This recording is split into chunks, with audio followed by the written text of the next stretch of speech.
selamatkan di dunia hingga akhirat nanti, hingga bertemu dengan Allah di Jannatul Firdaus. Amin Allahumma amin. Jamaah dirahmati Allah Subhanahu wa taala,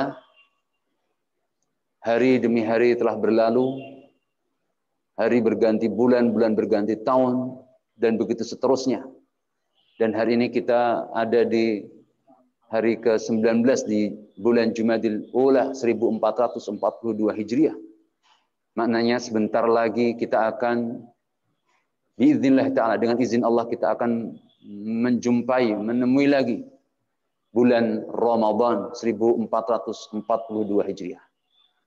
Maka sebagaimana para generasi terbaik umat ini dari kalangan salafus saleh, mereka mempersiapkan diri sejak 6 bulan sebelum datangnya Ramadan. Maka melalui kesempatan yang mulia ini kami mengingatkan khususnya untuk diri kami sendiri dan juga para jamaah sekalian untuk mari bersama-sama kita persiapkan diri kita, rohani kita, jasmani kita untuk menyambut satu kesempatan emas yang Allah hadirkan di setiap tahunnya, yaitu bulan Ramadan di tahun ini. Kita memohon dan berharap kepada Allah Subhanahu wa taala semoga Allah mempertemukan kita dengan bulan Ramadan di tahun ini. Amin Allahumma amin. Dan semakin berjalannya waktu hakikatnya memberikan pelajaran penting bagi kita semuanya, bahwa kita hakikatnya sedang menuju kepada ajal kita. Bertambahnya tahun seharusnya bagi seorang mukmin bukan menjadi perkara yang membuat kita harus berfoya-foya ataupun euforia dalam bergembira. Namun sebenarnya bertambahnya tahun bagi seorang mukmin adalah waktunya itu semakin hilang, semakin habis, kesempatannya semakin berkurang. Sebagaimana perkataan Imam Hasan Al-Basri rahimahullah, "Ya bani Adam, innama antumul ayyam. Idza dhahaba yaumun dhahaba ba'dukum." Wahai sekalian Bani Adam, sesungguhnya kalian itu hanyalah kumpulan hari-hari, kumpulan waktu-waktu. Apabila telah berlalu satu hari, maka sudah hilang dari sebagian diri.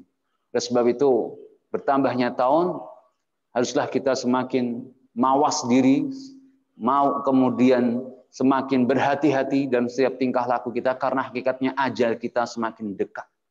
Dan waktu perhitungan amal kita semakin dekat. Allah berfirman, "Iqtaraba lin-nasi hisabuhum wa hum fi ghaflatin mu'ridun." Sungguh telah dekat bagi manusia itu hari perhitungan mereka. Namun mereka dalam kondisi lalai dan berpaling. Jangan sampai kita menjadi bagian dari orang-orang yang lalai dan berpaling. Maka sebagaimana perkataan syair Arab mengatakan, tamurru binal ayyamu tasra wa innama nusaqu ila al-ajali wal 'ainu tanzuru fala a'idun dzaka asy-syababu alladhi madha wala zailun dzaka al-mashibul mukaddiru. Hari demi hari berlalu dari kita, sementara kita hakikatnya diarahkan menuju kepada ajal kita dan mata kita melihatnya. Maka tidak ada lagi kembalinya masa muda kita yang telah berlalu, dan akan masih terus ada uban yang senantiasa memutih di rambut kita. Ini menjadi satu pelajaran bagi kita semua jamaah dirahmati Allah Subhanahu wa taala. Berlalunya hari, berlalunya waktu, hakikatnya kita menuju pada ajal kita, dan kemudian perjalanan hidup kita menuju kepada Allah Subhanahu wa taala. Jamaah dirahmati Allah Azza wa Jalla, maka pada kesempatan yang mulia ini, dalam rangka untuk membekali diri kita untuk menghadap kepada Allah Subhanahu wa taala, maka bekal yang harus kita miliki adalah bekal takwa. Allah Subhanahu wa taala berfirman, memerintahkan kita, "Wa tazawwadu fa inna khairaz zadi taqwa." Dan berbekalah kalian, sesungguhnya sebaik-baik bekal itu takwa. Sebaik-baik bekal bukan popularitas. Sebaik-baik bekal bukan jabatan. Sebaik-baik bekal bukan harta benda dunia yang kita miliki, apa yang sudah kita raih hari ini. Tidak, itu semua akan kita tinggalkan. Namun Allah SWT mengingatkan, bekal yang baik adalah takwa. Dan takwa hanya bisa diraih dengan ilmu dan mendekatkan diri kepada Allah Azza wa Jalla. Oleh sebab itu, maka pentingnya kita untuk membekali diri kita untuk senantiasa menjadwalkan hadir di majlis-majlis ilmu. Majlis-majlis mudzakarah untuk saling mengingatkan tentang ayat-ayat Allah, mengingatkan tentang hadis-hadis nasihat-nasihat Rasulullah Muhammad sallallahu alaihi wasallam. Karena itulah yang akan memberikan manfaat kita. Harta benda kita, jabatan kita, keluarga-keluarga kita, boleh jadi mereka tidak akan memberikan manfaat bagi kita, namun justru menjadikan madarat bagi kehidupan akhirat kita. Oleh sebab itu, melazimi majelis ilmu, khususnya di hari-hari seperti saat sekarang ini, menjadi sebuah kebutuhan primer bagi kita. Wa dzakir fa inna dzikra tanfa'ul mu'minin. Dan berikanlah peringatan, sesungguhnya peringatan itu memberikan manfaat bagi orang-orang yang beriman. Jamaah dirahmati Allah Subhanahu wa taala, kajian kita masih melanjutkan terkait dengan tema besar kita, yaitu akidah Ahlus Sunnah wal Jamaah. Pada pertemuan-pertemuan telah lalu, ya, kita sudah membahas terkait dengan kalimat tauhid la ilaha illallah Muhammadur Rasulullah, sebagaimana yang dipahami Ahlus Sunnah wal Jamaah, dijelaskan oleh para ulama-ulama kita. Dan yang terakhir catatan kami, kemarin kita sudah membahas terkait dengan syarat-syarat la ilaha illallah. Ada 7 syarat yang harus seorang muslim memahaminya dan kemudian menghayatinya dan mengamalkannya dalam kehidupan sehari-hari. Karena ini menjadi salah satu hal terpenting. Orang tidak akan pernah bisa memahami ataupun menjalankan kalimat tauhid sampai dia melaksanakan 7 syarat yang kemarin sudah kita sampaikan pada beberapa pertemuan yang telah lalu. Maka pada pertemuan kali ini, jamaah dirahmati Allah Subhanahu wa taala, kita akan membahas satu subtema penting dalam kajian akidah Ahlussunnah wal Jamaah, yaitu terkait dengan iman kepada nama-nama Allah Subhanahu wa taala. Ini merupakan akidah Ahlussunnah wal Jamaah. Membahas terkait dengan nama-nama Allah dan sifat-sifat Allah Subhanahu wa taala menjadi kebutuhan penting bagi seorang hamba, karena dia harus mengetahui ini. Orang tidak akan pernah bisa baik, tegak keimanannya sampai dia mengenal siapa Rabb-nya, siapa penciptanya, siapa yang berhak untuk diibadahi Allah SWT. Ini menjadi satu pembahasan yang sebenarnya satu pembahasan khusus lagi. Ya. Namun dalam pertemuan kali ini kita coba untuk ambilkan pokok permasalahan penting dan al-asma wa sifat. Karena perkara terkait dengan nama-nama Allah, sifat-sifat Allah ini terjadi banyak khilaf. Sehingga muncul ya, ilmu kalam, di mana ilmu ini atau pembahasan dalam ilmu ini ada perdebatan ya yang tidak habis-habisnya. Ada di kalangan antara Ahlussunnah wal Jamaah sendiri dan ada di antara kalangan Ahlussunnah wal Jamaah dengan kelompok-kelompok sesat yang lainnya. Kelompok-kelompok sesat yang lainnya. Nah, ini perlu untuk kemudian kita pahami dasarnya terlebih dahulu. Taib, barakallahu fikum. Keadaan yang harus kita pahami dalam beriman kepada nama-nama Allah dan sifat-sifat Allah Subhanahu wa taala, kita harus memahaminya bahwa semuanya itu, kesempurnaan itu hanya milik Allah Subhanahu wa taala. Kesempurnaan hanya milik Allah. Tidak ada yang memiliki kesempurnaan kecuali hanya Allah. Maka nama-nama Allah Subhanahu wa taala semuanya sempurna. Sifat-sifat Allah Subhanahu wa taala adalah semuanya sempurna, semuanya baik, dan tidak ada seorang pun yang menyamainya. Tidak ada seorang pun yang, ini kaidah dasar, kaidah penting kita mengimani kepada Allah Subhanahu wa taala. Hal ini didasarkan pula pada firman Allah Azza wa Jalla yang semuanya saya kira juga sudah hafal. Allah berfirman, "Laisa kamitsli syai' wa huwas samiul basir." Tidak ada yang semisal dengan Allah Azza wa Jalla. Dan dialah zat yang maha mendengar lagi maha melihat. Maka ini menjadi pokok pembahasan penting. Kaidah pertama. Maka dari sini seorang hamba memahaminya.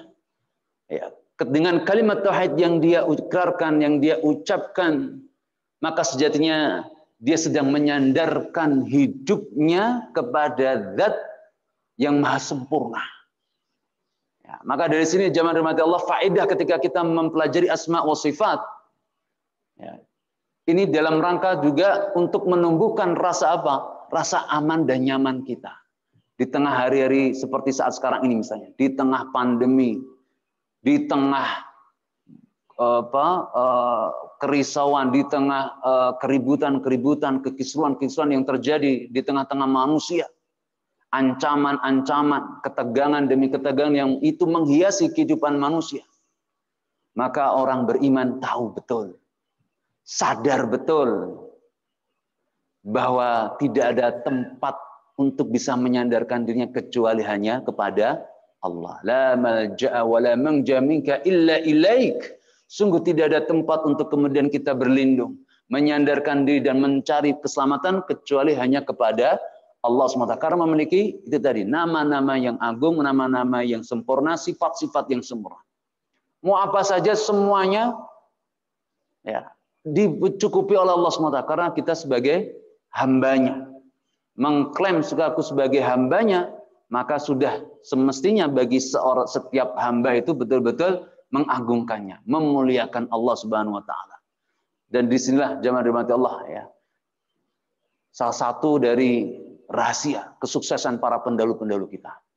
Salah satu kesuksesan pendahulu kita itu bukan masalah jabatan, bukan masalah kekuasaan, harta bergelimpang, tidak.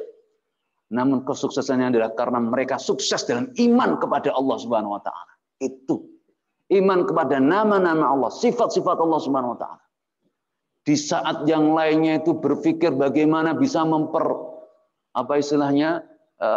melanggengkan kekuasaannya dengan segala caranya. Akhirnya dengan menimbulkan bentuk kedzaliman-kedzaliman, maka seorang mukmin hadir mengingatkan kepada manusia bahwa yang memiliki kekuasaan sepenuhnya di langit dan bumi ini adalah milik Allah. Lahu mulkus samawati wal ardh. Lahu mulkus samawati wal ardh. Bagi Allah SWT kekuasaan, kerajaan di langit dan di bumi. Maka perhatikan apa yang dibangun Nabi SAW ketika beliau pertama kali hadir di kota Madinah. Beliau bukan membangun istana, Bapak sekalian. Berbeda dengan para raja-raja yang haus dengan kekuasaan. Pertama kali yang dia bangun apa? Istana. Namun Nabi SAW hadir membangun peradaban manusia, yang dibangun pertama kali adalah rumah Allah. Masjid.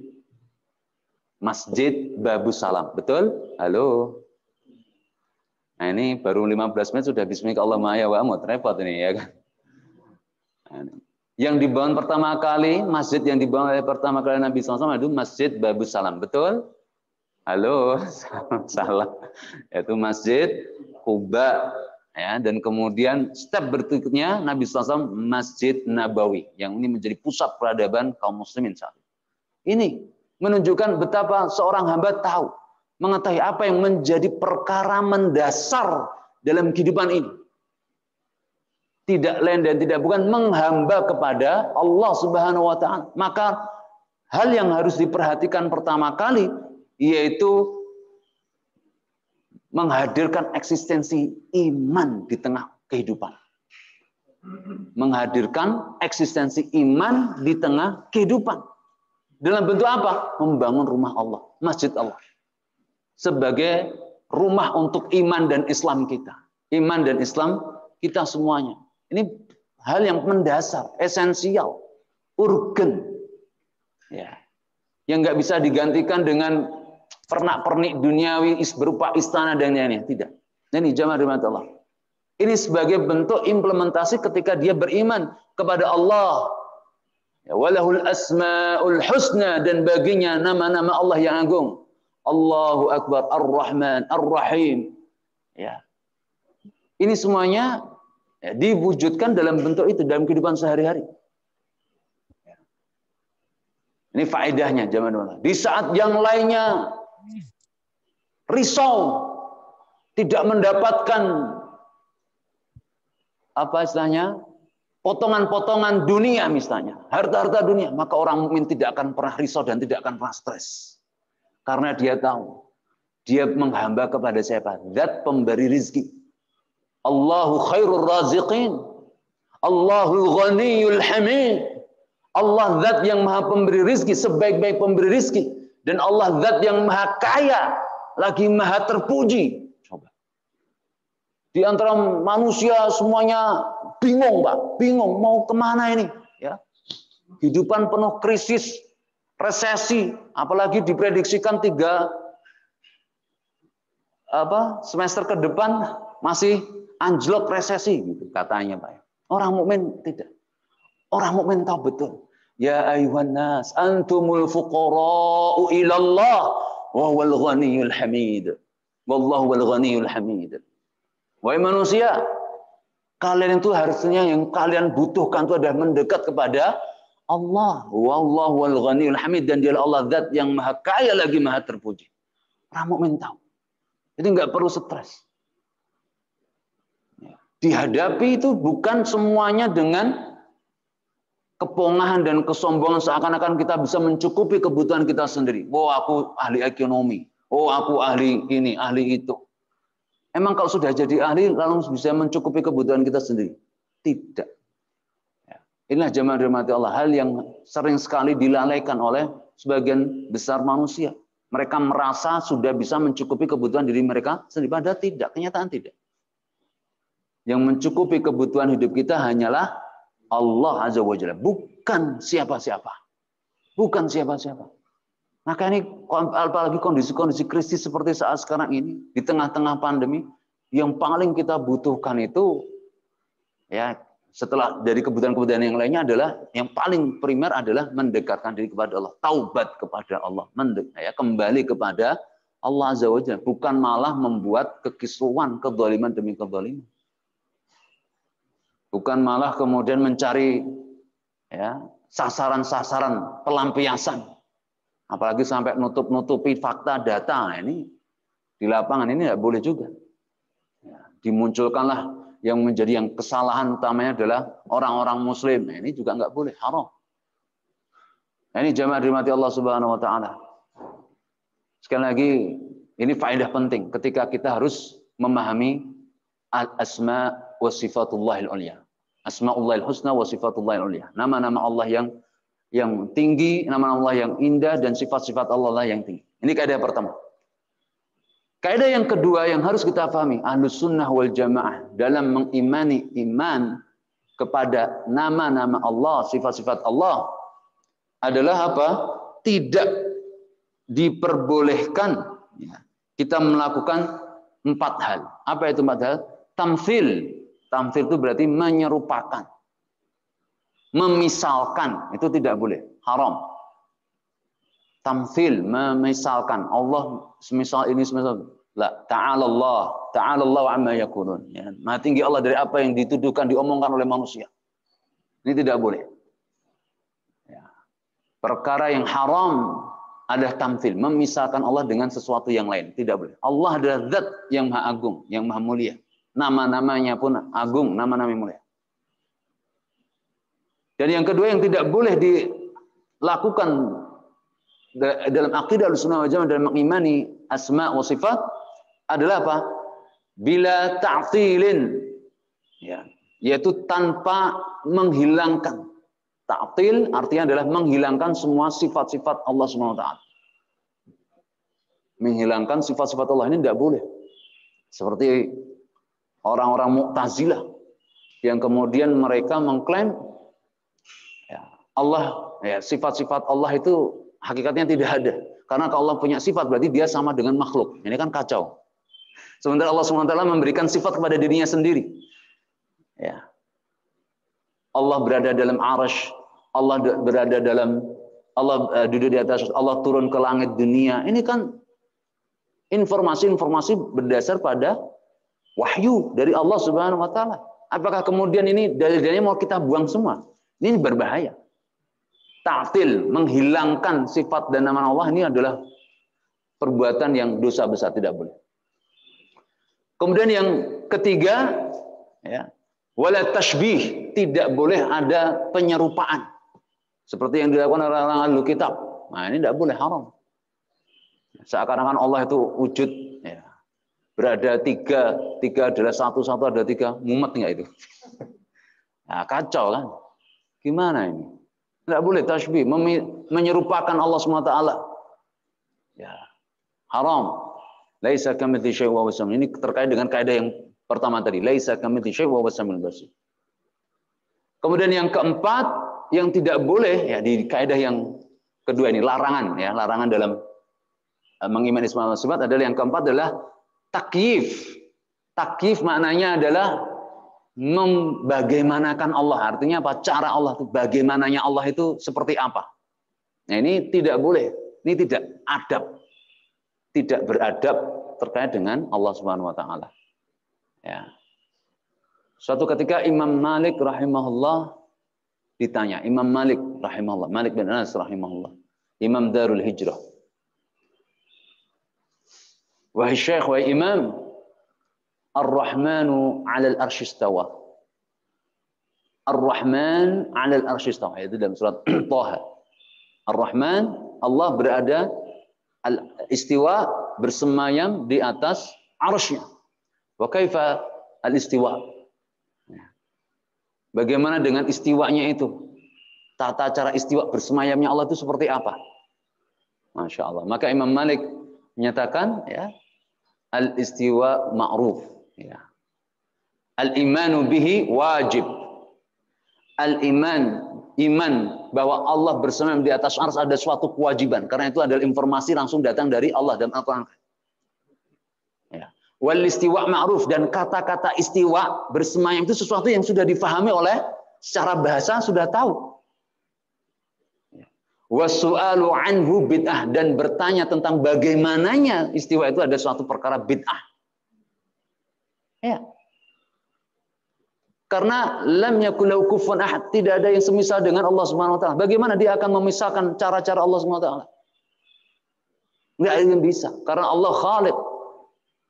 Dan selamanya makhluk tidak akan pernah bisa menyamai Khaliq. Makhluk tidak akan pernah bisa menyamai Khaliq. Meniru Khaliq itu tidak akan pernah bisa. Apalagi menyamai, meniru saja tidak bisa. Nah, ini jamaah dirahmati Allah Subhanahu wa taala.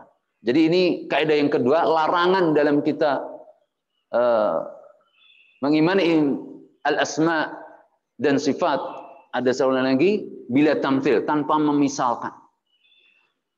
Bila ta'til, tanpa meniadakan. Bila tashbihin, tanpa penyerupaan. Dan yang keempat, bila takyifin, tanpa adanya bagaimana. Ya. Membagaimanakan Allah ini sesuatu yang mustahil dilakukan oleh seorang makhluk. Ya, tidak bisa. Maka benar kata Imam Malik tadi, al-imanu bihi wajib. Iman kepada itu wajib. Sesuatu yang sudah difahami oleh secara bahasa, ya sudah.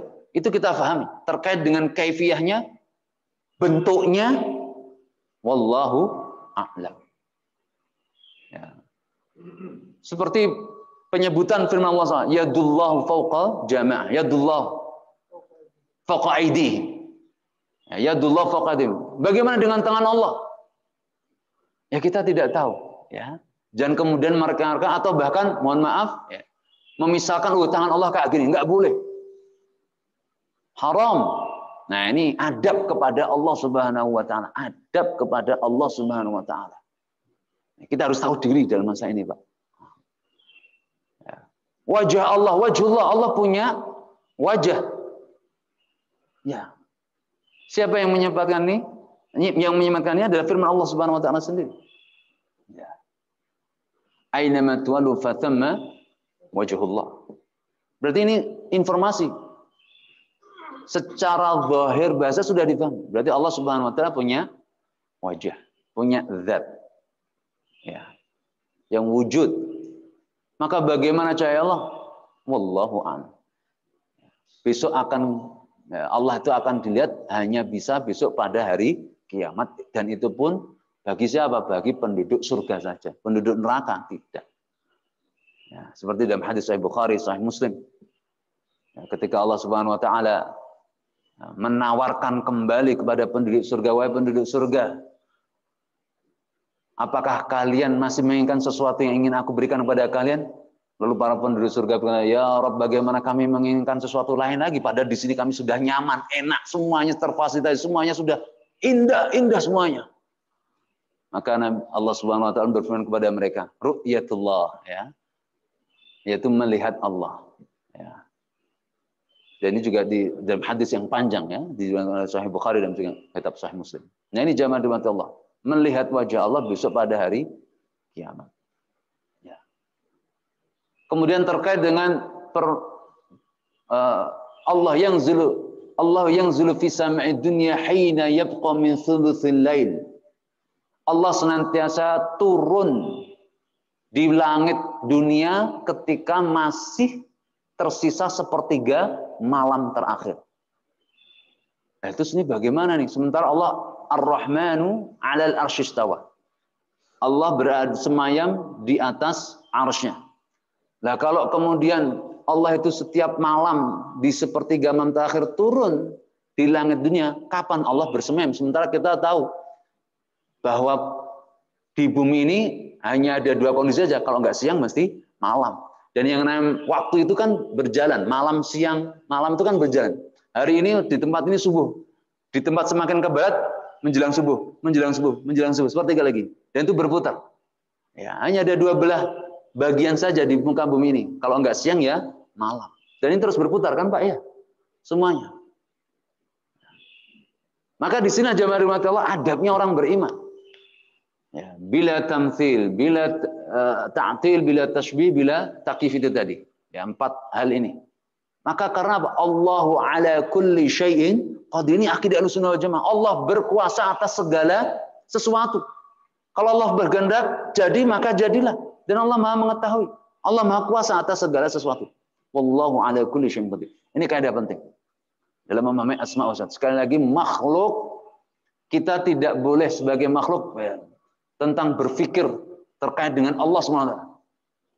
Namun berpikirlah tentang ya kebesaran-kebesaran Allah. Tafakkaru, la tafakkaru fi khalqillah, la tafakkaru fil khaliq, walakin tatafakkaru fi khalqillah. Janganlah kalian terlalu fokus berpikir terkait dengan Allah Subhanahu wa taala, artinya membahas tentang zat Allah Subhanahu wa taala. Namun hendaklah kalian memikirkan tentang ciptaan-ciptaan Allah yang ini menunjukkan tentang keagungan dan kebesarannya. Gitu ya, keagungan dan kebesarannya.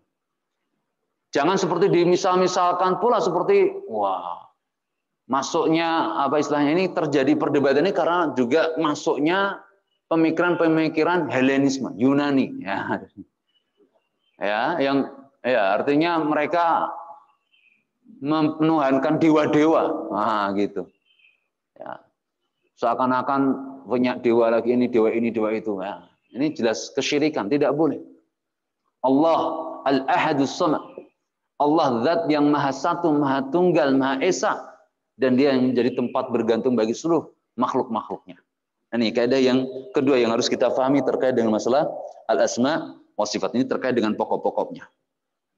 Kemudian yang ketiga, kaidah yang ketiga yang dijelaskan pula oleh para ulama terkait dengan kaidah memahami asma wa sifat, bahwa nama-nama Allah dan sifat-sifat Allah ini adalah la tuhsa, tidak terhitung. Ya. Nama-nama Allah dan sifat-sifat Allah tidak terhitung. Ya. Hal ini didasarkan pada apa?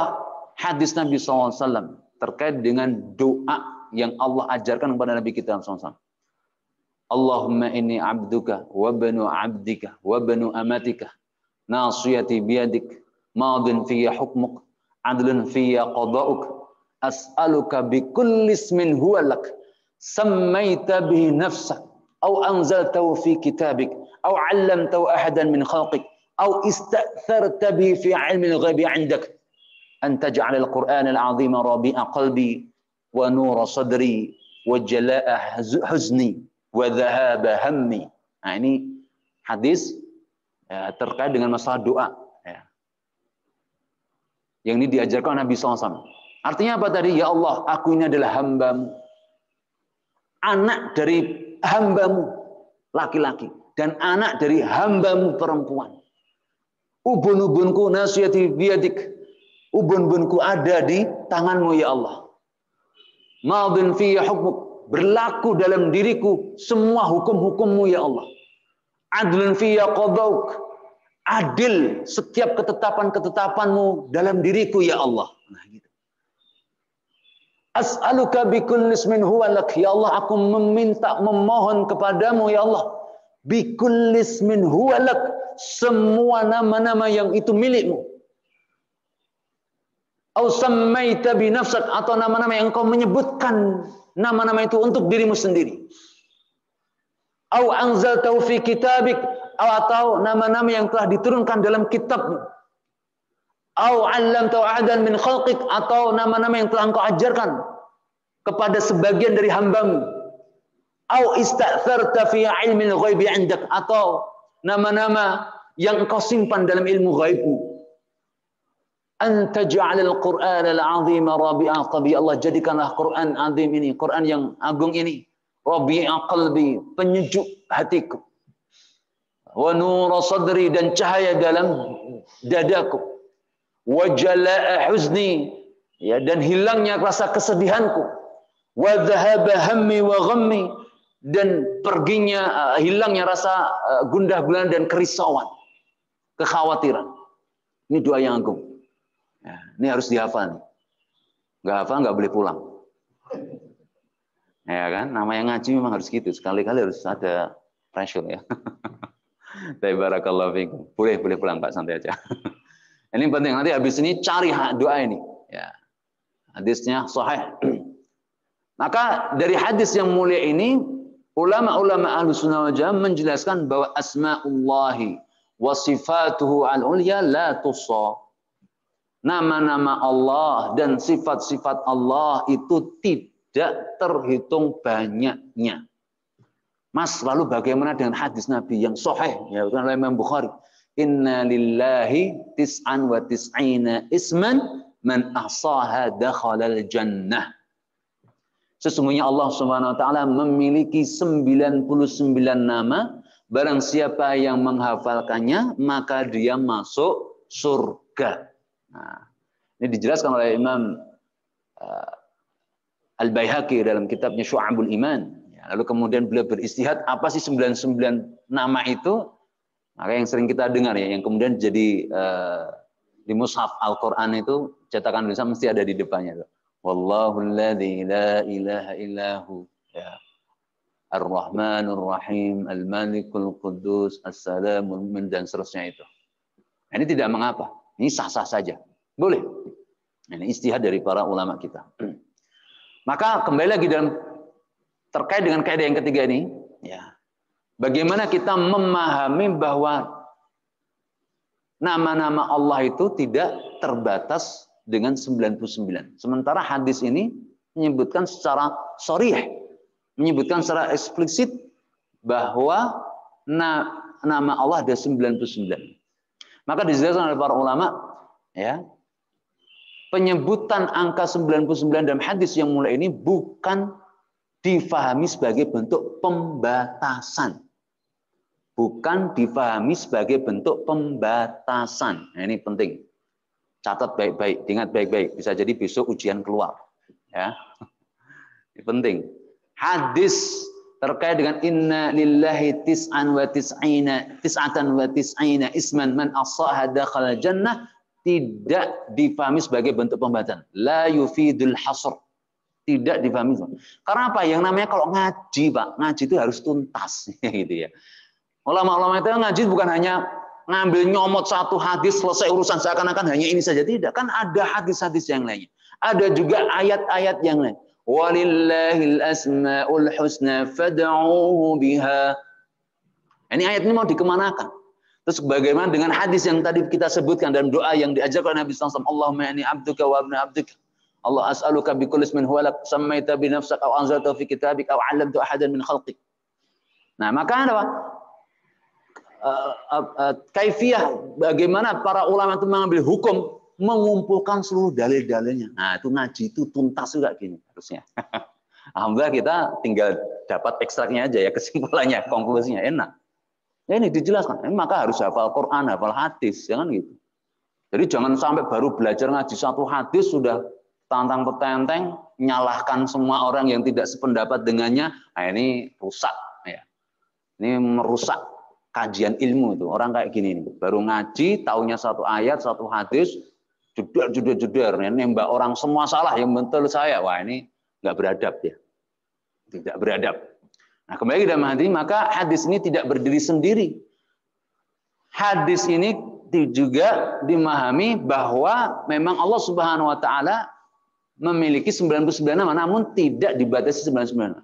Sebagai sebuah bentuk analogi saja. Saya punya uang 100.000. Apakah berarti ucapan saya ini dipahami saya hanya punya uang 100.000? Tidak, di ATM masih banyak. Ayo, ya misalnya Pak Guru, Pak Ustadz, yuk siapa yang bisa menghafal doa ini satu hadis? Pak Guru ngasih hadiah 100.000. Nah, Pak Guru bawa uang 100.000 nih. Wah, gitu misalnya. Apa kemudian difahami Pak Guru hanya punya uang 100.000 saja? Kan juga tidak. Bisa jadi di rumahnya juga ada, di ATM-nya juga ada. Nah, gitu jemaah dirahmati Allah semua. Sebagai bentuk analogi saja dalam terkait dengan pembahasannya. Maka begitu hadis ini, inna lillahi tis'an wa tis'ina isman man asadakhal jannah. Ini pun sebagai bentuk apa? Upaya motivasi. Hadis ini memotivasi kita agar apa? Semakin mengenal Allah, nama-nama Allah SWT. Ya. Karena orang itu, Pak, kalau sudah cinta dengan sesuatu, maka dia akan senantiasa teringat-ingat namanya. Betul atau tidak, Pak? Wah, gitu. Ini kelihatannya puber semuanya nih ya. Puberitas yang kedua jangan-jangan ya. Pengen nikah itu. Awal-awal mau nikah kan gitu. Wah, langsung apalagi ketemu sama ya idaman hatinya. Wah, dia akan teringat terus namanya tuh. Wah, ya kan? Nah, begitu pula seorang mukmin cintanya kepada Allah Subhanahu wa taala senantiasa terus mendorong dia untuk menyebut-nyebut namanya Ar-Rahman, Ar-Rahim. Maka ini motivasi man ashaha dakhal jannah. Barang siapa yang menghafalnya, menjaganya dakhal jannah. Jadi bukan hanya difahami letterlek menghafalnya. Kata-kata ihsa, ahsaha ini bukan hanya menghafalnya namun menjaganya. Ini penting. Maknanya apa? Menjaga hak-hak Allah Subhanahu wa taala. Jangan kemudian salah kaprah. Kalau aku sudah hafal Asmaul Husna, Ar-Rahmanur Rahim, Al-Malikul Quddus, Salamul Mu'minul Muhaiminul Azizul Jabbarul Mutakabbir. Kan gitu. Udah hafal. Dapat tiket surga bos gitu ya. Bukan ya, jadi bukan gitu difahaminya jamaah dirahmati Allah. Namun as-saha menjaga nama-nama Allah. Artinya menjaga kesucian Allah. Apa gunanya kita menghafal itu? Namun ketika hak-hak Allah dihinakan, kitab-kitab Allah dihinakan, ayat-ayat Allah dihinakan, dia enggak terpanggil untuk memberikan pembelaan kepada Allah Subhanahu wa taala. Itu namanya Anda dusta. Orang kalau cinta sama Allah itu kalau hak-hak Allah dirampas, dia marah. Marahnya orang mukmin itu karena apa? Hak-hak Allah SWT dirampas. Memang benar, Nabi SAW mengajarkan kita untuk memberikan maaf. Iya. Memang benar, Nabi SAW mengajarkan kepada kita untuk sabar. Memang benar, Nabi SAW untuk kemudian ketika kita dizalimi, kita tidak langsung serta-merta membalas. Namun ada satu poin yang Nabi SAW tidak akan pernah tinggal diam. Yaitu apa? Idza untuhikat hurmatullah. Ketika kehormatan Allah itu dirobek, dirusak. Maka Nabi SAW marah. Nah, ini kan seringnya kita ditipu Pak oleh orang-orang yang orang kafir, orang munafik itu. Udah. Nabi kita dihina, kita sabar. Nabi kita ngajarkan kita untuk maaf. Udah maafkan mereka. Ih, gemes ya. Ini logika pikir setan ya kayak gini nih, Pak. Loh, kita ini siapanya Nabi gitu. Apakah kita ini mewakili Nabi? Ketika Nabi dihina kok kita suruh memaafkan? Ya nggak bisa. Ini sudah syiar Allah. Sesuatu yang sudah melekat dalam keimanan kita. Nabi dihina ya kita bela. Allah dihina ya kita bela. Kita harus marah. Kita wajib untuk marah. Syiar-syiar Allah yang diagungkan Allah Subhanahu wa taala ketika diinjak, ketika dihinakan ya kita wajib marah. Itu Pak, kita wajib marah. Baitul Maqdis, Masjidil Aqsa.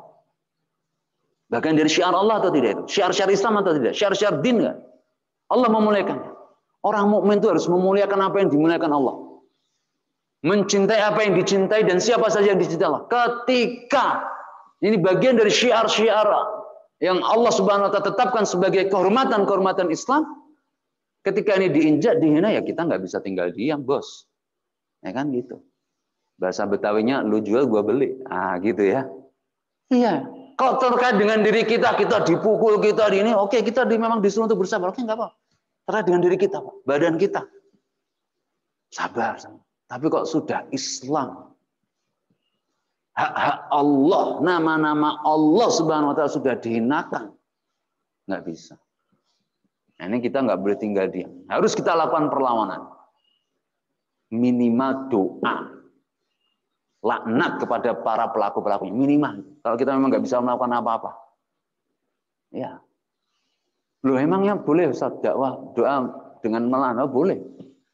Ya, Nabi SAW marah besar ketika sahabat-sahabat beliau, ulamaul Quran, qurra'ul Quran, yang terjadi di peristiwa Bi'ru Ma'unah. Nabi SAW dikhianati. Ya, beberapa kabilah Ra'al, Zakwan, Wa'al, mereka mendatangi Nabi SAW, ya Rasulullah tolong ajarkan kepada kami Al-Quran, tolong kirim kepada kami para pengajar-pengajar Al-Quran, guru-guru Al-Quran, ulama-ulama, guru ngaji, ustadz-ustadz, habib-habib, misalnya bahasa kita gitu. Kiai-kiai. Dikirim oleh Nabi SAW. Di Bi'ru Ma'unah apa? Dibantai, Pak. La ilaha illallah. Maka Nabi SAW lalu mendoakan laknat bagi Ra'al, Zakwan, Wa'al, dan yang lainnya. Selama 40 hari. Kunut nazilah. Mendoakan mereka yang boleh. Boleh. Hukumnya tidak diangkat. Ya, meskipun tilawah dalam Al-Quran itu dimansuhkan, namun al-hukum, hukumnya tetap diperbolehkan. Doa kunut nazilah ataupun doa untuk memberikan doa laknat kepada orang-orang musuh-musuh Islam. Begitu. Ini bukan masalah soal pribadi sosok guru ngajinya, namun terkait dengan syiarnya. Kalau kita melihat guru-guru ngaji kita, ulama-ulama kita kok dikriminalisasi, bahkan dibunuh, ya kita harus hadir untuk memberikan pembelaan. Bukan malah, anehnya hari ini tuh ada yang ngaku-ngaku muslim, ketika syiar-syiar Islam dicemooh, kita disabar. Namun giliran orang kafir, Pak, terjadi sesuatu sedikit sama orang kafir, wow, dia yang teriak-teriak. Ya kan? Sampai jagain tempat ibadahnya. Sampai kemudian ngajinya di situ, sholawatan di situ. Nah, tinggal dibaptis saja kok gitu ya. Nggak usah kita perjelas ya. Udah tahu semua ya kan? Bisa jadi delik masalahnya karena direkam masalahnya. Hari ini kan gitu. Lapor melapor. Wah, ini pencemaran. Astagfirullah. Sementara kita lagi menyerangkan tentang hukum syariat Islam, nah, dituduhnya malah hate speech atau apa gitu ya. Ini Pak, rusaknya zaman akhir ini. Maka kita kembali lagi dalam poin kita, ya, al-asma, menjaga nama-nama Allah Azza wa Jalla, sifat-sifat Allah Azza wa Jalla. Ya. Kemudian kaidah yang keempat, kita ngebut, kecepatan kita tambah 100 km per jam. Sudah syuruk? Sudah ya, lewat. Baik. Belum. Berapa menit lagi? 2 menit lagi. Kecepatan kita tambah. Ya, ini yang keempat. Bahwa nama-nama Allah Subhanahu wa taala dan sifat-sifat Allah Subhanahu wa taala ini masdarnya ataupun sumber referensinya hanya dari Al-Qur'anul Karim dan juga dari hadis-hadis Nabi Muhammad sallallahu alaihi wasallam. Tidak boleh seseorang kemudian mensifati Allah atau menamai Allah dengan hayalan-hayalannya. Harus apa yang telah ditetapkan oleh Allah untuk dirinya. Seperti kembali lagi dalam hadis yang kita bacakan tadi. As'aluka bikulli ismin huwalak sammaita bi nafsak aw anzaltahu fi kitabik aw 'allamtu ahadan min khalqik aw ista'tharta bi fi 'amil ghaibi indak. Itu sumber daripada nama-nama dan sifat-sifat Allah Subhanahu wa taala, nama-nama Allah Subhanahu wa taala langsung dari Allah Azza wa Jalla. Atau yang diturunkan kepada kitabnya. Nah, Quranul Karim, atau yang diajarkan kepada salah satu dari hamba. Siapa? Berarti para nabi. Ya, dijelaskan oleh para ulama, maksud daripada abdan di sini adalah para nabi dan para rasul. Ya, bukan karena wangsit atau apa gitu ya. Oh, aku tahu nama Allah itu begini-begini gitu. Enggak boleh, ya. Enggak boleh mengada-ngada. Au ista'tharta bi fi 'amil ghaib indak, atau apa saja yang engkau simpan di dalam ilmu gaibmu ya Allah. Jadi sesuatu yang masih banyak sekali. Allah sendiri yang memberikan nama, atau yang diturunkan dalam Alkitab, atau yang diajarkan kepada para nabi dan para rasul, atau yang disimpan oleh Allah SWT dalam ilmu ghaib. Nah, ini terkait dengan nama-nama Allah, sifat-sifat Allah Subhanahu wa taala. Ya. Baik jamaah dirahmati Allah Subhanahu wa taala, ya, inilah 4 kaidah penting dalam kita memahami nama-nama Allah dan sifat-sifat Allah Subhanahu wa taala. Ini pembahasan memang luas sekali, akan para ulama kita mengkhususkan ya terkait dengan penyusunan atau kitab-kitab pembahasan masalah asma wa sifat ini tersendiri ya, pembahasannya memang luas besar ya. Namun kita dalam kesempatan ini kita hadirkan inilah 4 pokok pemahaman penting dalam bagaimana kita memahami nama-nama Allah Subhanahu wa taala dan sifat-sifat Allah Subhanahu wa taala. Baik jamaah dirahmati Allah Subhanahu wa taala ya, kita review sedikit semua. Yang pertama, tidak ada yang menyamai ya Allah Subhanahu wa taala. Laisa kamitsli syai' wa huwas samiul basir. Ini kaidah yang pertama. Kita harus pahami. Kemudian kaidah yang kedua itu larangan. Nah, larangan dalam terkait dengan nama-nama Allah ini apa? Ada 4 tadi yang kita sebutkan. Bila tamtsil, tidak boleh memisahkan. Bila ta'til, tidak boleh meniadakan semua nama-nama Allah, itu juga nggak boleh.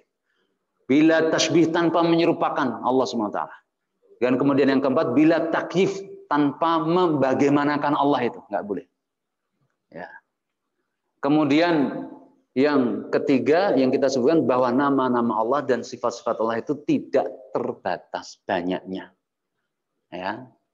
Tidak terbatas. Dan kemudian yang keempat, ya sumber referensi dari nama-nama Allah itu Al-Qur'anul Karim, disebutkan dalam Al-Qur'anul Karim, dan hadis-hadis Nabi SAW. Baik, ini kaidah penting, pokok-pokok penting pembahasan dalam mengimani nama-nama Allah dan sifat-sifat Allah. Semoga ya, rumusan 4 kaidah ini senantiasa memotivasi kita untuk semakin kenal dengan Allah Azza wa Jalla, semakin dekat dengan Allah Azza wa Jalla. Ya, semakin kita menyandarkan diri kita kepada Allah Azza wa Jalla. Barakallahu fikum. Mungkin ada pertanyaan sebelum ya, 1, silahkan, 2, silahkan Pak Haji.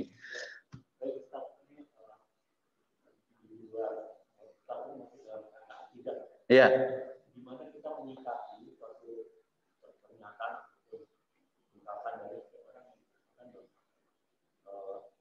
seperti itu terkena premis populer. Ya. Nah, itu kita udahlah biarkan saja mereka akan agama mereka pada keyakinan mereka. Biarkan saja, yang penting kita istiqomah di dalam Islam. Pertanyaan saya, sikap kita itu gimana? Kita itu berikan begini, kan itu suatu tidak itu kita mengingkari, bukan membiarkan saja. Ya. Seperti apa sebenarnya? Terkait dengan keyakinan kufur, keyakinan yang dipahami oleh orang-orang kafir dan orang musyrik terkait dengan Allah Subhanahu wa taala. Ya, jamaah dulu. Tapi jawab berarti Allah Subhanahu wa taala, saya sedikit mengulangi dari pertanyaannya, bagaimana sikap kita terkait dengan menyikapi keyakinan-keyakinan orang kafir, menyikapi keyakinan-keyakinan orang musyrik. Ya, sikap kita jelas dijelaskan oleh Allah Subhanahu wa taala dalam Al-Qur'an Al-Karim dan juga dalam hadis Nabi SAW. Yang pertama, sikap kita lakum dinukum waliyadin. Jelas. Bagi mereka, bagi kalian agama kalian dan bagi kita agama kita. Ya, ini sikap kita. Kemudian yang kedua, bagaimana sikap kita berikutnya, yaitu mengingkari keyakinan mereka. Harus kita ingkari. Mereka salah memahami makna Allah, mereka salah ya, memahami Allah Subhanahu wa taala. Bahkan memusuhi Allah dan memusuhi Nabiullah Muhammad SAW. Ini kita ingkari. Keyakinan mereka, keyakinan yang kufur, yang syirik. Maka sudah ditegaskan dalam Al-Quran Al-Karim. Ini bagian dari penyataan sikap. Bahwa mereka itu statusnya apa? Kafir. Jelas. Ya. Tidak kemudian kita katakan mereka beriman. Ya. Tidak. Karena Allah Subhanahu wa taala sendiri yang menyatakan memvonis mereka kafir. Siapa saja yang tidak sejalan dengan apa yang dibawa oleh Nabi Muhammad SAW, meskipun mereka mengaku-ngaku iman kepada Allah, mereka tetap dinyatakan kafir. Laqad kafara alladziina qalu innallaha tsalitsu tsalatsah. Dalam banyak ayat. Ayat yang ini, laqad kafara alladziina qalu innallaha wal masih ibnu Maryam. Sungguh telah kafir orang yang mengatakan Allah itu salah satu dari 3 bagian. Ya, dalam ayat yang ini, sungguh telah kafir orang yang menyatakan bahwa Allah itu adalah Isa, Masih Isa, putra Maryam. Ini jelas. Kita mengingkarinya. Kita nggak bisa. Imam Ahmad bin Hanbal rahimahullah dalam disebutkan dalam biografi beliau, ketika melihat orang-orang ahlul kitab yang lain itu agak apa ya, pandangannya itu agak gimana gitu. Ya. Disebutkan itu yaghmid, menahan pandangannya. Lalu ditanyakan kepada beliau, ya Imam, wahai Imam, kenapa engkau menahan pandangan kepada mereka? Aku tidak kuasa melihat orang-orang yang berani mengatakan sesuatu yang buruk tentang Allah. Itu sikap orang beriman gitu. Gak sanggup aku melihat orang-orang berani lancang mengucapkan perkataan lancang kepada Allah SWT. Sampai dijelaskan dalam surat Maryam, "Takadu samawati yatafattarna wa tanshaqqul ardu wa takhirrul jibalu hadda an da'u lirrahmani walada." Ini ungkapan Masya Allah ya, marah. Allah sangat apa ini ya? Hampir-hampir saja langit itu terbelah, bumi ini pecah, gunung-gunung itu hancur berantakan ketika mereka menyeru an da'u lirrahmani walada. Allah Ar-Rahman, zat yang Maha Pengasih punya anak. Astagfirullahaladzim. Maka ini sikap Imam Ahmad bin Hanbal rahimahullah sebagai panutan kita, Imam Ahlussunnah wal Jamaah, muridnya Imam Syafi'i. Nah, gitu. Gak kuasa melihat.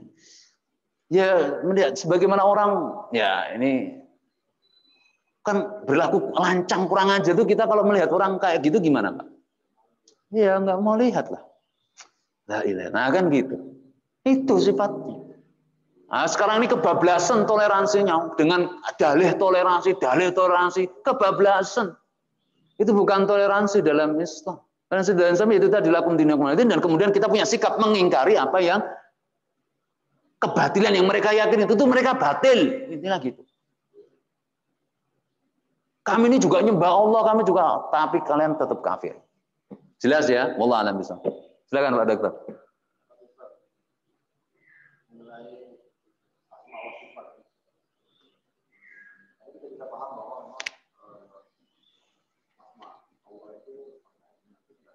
Ya.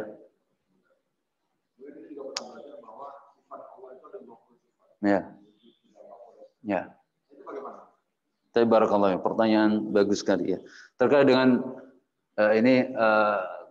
penjelasan dari Imam Al-Maturidi dan juga Imam Al-Asy'ari. Sebagian para ulama mereka juga termasuk bagian dari Ahlus Sunnah wal Jamaah. Ya, memang di sini seperti yang tadi saya sebutkan ya di awal pembahasan. Ini terjadi perbedaan pendapat di antara para ulama di kalangan Ahlus Sunnah wal Jamaah dan terlebih lagi dengan kelompok-kelompok yang lainnya seperti sekte Mu'tazilah, Khawarij, Murji'ah dan yang lainnya. Nah, di kalangan Ahlus Sunnah wal Jamaah ini maka muncul beberapa yang berbeda-beda. Nah, ada yang muncul mazhab salafi, salafiyatul manhaj.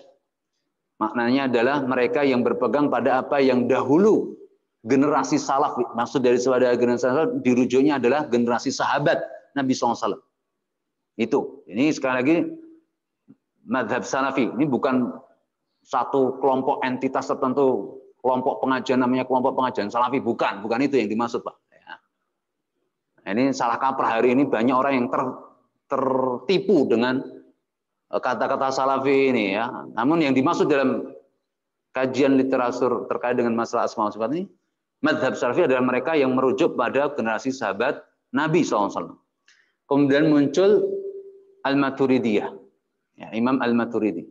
Kemudian muncul Al-Asy'ariyah, Imam Abu Hasan Al-Asy'ari. Ini semuanya bagian dari ijtihad memahami hadis-hadis Nabi SAW. Terkait dengan Imam Abu Hasan Al-Asy'ari, rahimahullah, beliau seorang ulama Ahlus Sunnah wal Jamaah. Juga dalam kitabnya Al-Ibanah fi Ushulid Diyanah, beliau pun juga menjelaskan bahwa ya apa yang meskipun beliau tarojuk ya, namun ini bagian dari sesuatu yang sifatnya ijtihad dari kalangan para ulama, mengumpulkan istilahnya mengekstrak ya bahasanya gitu ya. Dari semua nama-nama Allah, sifat-sifat Allah itu berarti yang wajib itu ini 20 ini. Menyimpulkan. Itu sebagai bentuk sebuah kesimpulan. Apakah kemudian itu dikatakan salah 100%? Juga tidak salah 100%. Ya. Benar 100% juga tidak. Yang mendekati setidaknya gitu. Maka sikap kita sebagai Ahlus Sunnah wal Jamaah, ya ini tentang masalah ini, ya, sesuatu yang sifatnya ranah ilmu. Namun ya, kita mengambil pendapat yang kuat, pendapat dari mazhab salafi. Ini sebagian jumhur para ulama juga. Ya. Imam Syafi'i, Imam Ahmad bin Hanbal, ya, para ulama-ulama ya setelah generasi para tabi'in, ya, mereka merumuskan maka kembalinya kepada mazhab salafi, ya, yaitu bahwa nama-nama Allah Subhanahu wa taala itu tidak terbatas. Sifat-sifat Allah juga tidak terbatas. Maka penyikapan kita terkait dengan itu tadi sifat 20, sifat wajib 20 itu sifatnya bagian dari ijtihad, tidak perlu diperolok-olok. Ya, karena itu ranah ilmu. Ya, boleh jadi salah, boleh jadi benar. Ya, tidak bisa kita katakan 100% salah, tidak juga bisa kita katakan 100% benar. Ya sama seperti hari ini. Pembahasan masalah akidah juga tidak lepas dari masalah perbedaan juga. Ya. Karena ini terkait dengan apa? Terkait dengan memahami teks-teks dalil. Memahami teks-teks dalil. Sama satu dalilnya sama namun difahami ya berbeda. Namun dengan rumus-rumus ilmiah. Jadi nggak sembarangan. Ya. Kan gitu. Ya sama seperti orang nggak punya basic kedokteran, tahu-tahu ngomong tentang masalah virus. Kacau atau tidak, Pak? Ya kacau. Ya nggak bisa. Ya, orang bisa, oh ini virus itu kan terjadi perbedaan juga di antara para dokter. Virus ini begini, virus ini misalnya. Maka dalam hal ini juga begitu. Sama halnya ketika membahas masalah fikih juga agak sama. Terjadi perbedaan para ulama. Apakah kemudian kita serta-merta langsung menyalahkan? Yang satu kunut, yang satu tidak kunut. Ya? Nggak ada titik temunya itu. Maka di sini apa yang harus kita lakukan? Tasamuh. Disinilah kita melapangkan insyirah dan melapangkan dada. Oh ada sahabat saya yang kunut, ada sahabat saya yang tidak kunut. Nah kan gitu. Jadi jangan dipahami black or white. Nah gitu ya. Kalau memang sudah pembahasannya masalah ilmu, ini bagaimana runtutannya ini? Bagaimana metodologinya nih? Kalau sampai metodologinya ini sampai dengan pemahaman dalil-dalilnya itu pas sesuai dengan kaidah-kaidah yang benar, kaidah-kaidah tafsir, kaidah-kaidah fikih, kaidah usul fikih, tidak ada masalah. Maka di sinilah kita berlapang dada. Wallahu a'lam bishawab. Dan saya meyakini ya, Imam Al-Maturidi, Imam Al-Asy'ari itu bagian dari kelompok Ahlus Sunnah wal Jamaah. Bukan bagian dari kelompok yang sesat. Karena salah belum tentu sesat. Perlu di bold, underline, ya, dikasih apa lagi misalnya. Salah belum tentu sesat. Ya. Dan kalau sudah tatarannya para ulama, kalau dia beristihad, kalau dia salah, misalnya kalaupun dia salah, mendapatkan satu kebaikan karena istihadnya. Kalau dia benar, mendapatkan dua, karena istihadnya dan karena mendapatkan kebenaran. Jelas sampai di sini? Wallahu a'lam bishawab. Baik, jangan lupa sudah. Ya Ibu, Masya Allah, boleh. Silakan Ibu. Ya.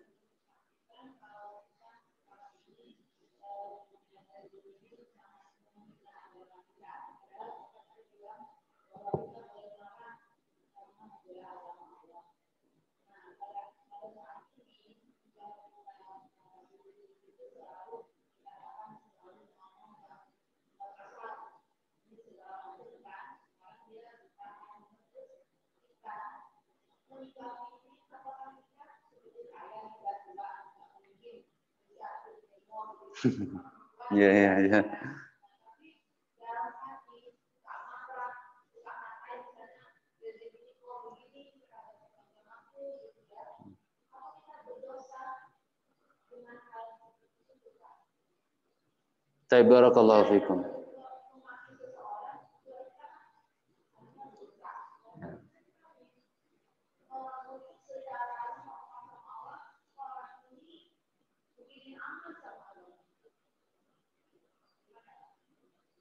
Baik, ini perlu kita perjelas. Bagaimana kita marah? Marah pun juga ada tuntunannya, gitu Pak ya. Marah kita karena melihat syariat Allah dihinakan. Marah kita karena syiar-syiar Allah dihinakan. Itu kita wajib marah. Namun bagaimana tata cara marahnya? Ini ada tuntunannya. Bukan kalau marah mesti sumpah serapah, ya, kemudian maki-maki seluruh kebun binatang Ragunan keluar semua. Ini nggak benar, Pak. Ya, Bapak-Ibu sekalian perlu dipahami. Marah kita bukan seperti itu. Marah kita yang namanya juga membela agama Allah SWT. Kalau bisa dengan apa? Tegaknya amar ma'ruf nahi mungkar nih, bagian amar ma'ruf nahi mungkar. Mas, Mbak, jangan mengejek Islam. Mas, Mbak, Pak, Bu, jangan. Itu saja gitu, kita bela gitu. Kalau mereka melakukan perlawanan fisik, ya baru kita lawan dengan fisik kita. Misalnya. Sebagaimana perang Allah musta'an. Ya, ketika Mu'tasim atau Mu'tasim billah ya, ketika seorang wanita yang dia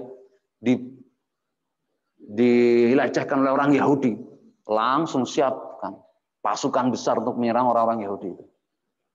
Ya. Ini sikap marahnya itu jelas karena apa? Mereka orang-orang Yahudi tidak punya kekuatan, berani melecehkan wanita, seorang wanita kaum muslim dilecehkan, ya disiapkan betul pasukan untuk menyerang mereka. Jadi gitu. Jadi bukan sumpah. Jadi kalau mereka perlawanan fisik, kita siapkan perlawanan fisik. Tapi kalau kita nggak bisa, lemah, dengan apa? Doa. Kita dalam kondisi terdolim. Fattaqu da'watal mazlum, kata Nabi. Takutlah kalian terhadap doanya orang yang terdolim. Fa innaha laisa bainaha wa bainahu hijab. Sesungguhnya tidak ada hijab, penghalang antara doanya orang yang terdolim dengan Allah Subhanahu wa taala. Maka itu tadi. Marahnya Nabi pun berdoa, mendoakan, ya Allah laknat timpakan kepada Ra'al, Zakwan, Wa'al, suku-suku yang telah berkhianat, membunuh para guru-guru ngaji, para ulama-ulama Quran pada saat itu. Jadi seperti itu. Dan juga kita berdoa, ya Allah kuatkanlah kaum muslim. Jadi gitu. Marah kita itu dengan doa. Marah kita dengan amar ma'ruf nahi munkar. Marah kita kalau memungkinkan dengan jihad fisabilillah, perangi orang-orang yang telah berhari menista Islam. Begitu Ibu. Allah alam bisawab. Ya. Baik, sudah makin panas juga nih Pak ya. Jazakumullah khairan. Semoga apa yang kita kaji ini menjadi bagian dari ilmu yang bermanfaat. Mohon maaf atas segala kesalahan, kekeliruan dalam penyampaian materi ya karena keterbatasan ilmu yang kami miliki dan kebenaran itu semuanya datangnya dari Allah Subhanahu wa taala. Kita memohon dan bermunajat kepada Allah SWT, semoga Allah SWT memberikan kepada kita semuanya ilmu yang bermanfaat, amalan rezeki yang baik dan amalan yang diterima oleh Allah Subhanahu wa taala. Barakallahu fikum wa sallallahu ala nabiyina Muhammad. Kita tutup dengan bacaan kafaratul majlis. Subhanakallahumma wa bihamdika asyhadu an la ilaha illa anta astaghfiruka wa atubu ilaik. Wallahu a'lam bishawab. Wassalamualaikum warahmatullahi wabarakatuh. Overtime berapa menit? 20 menit ya. 15 menit ya.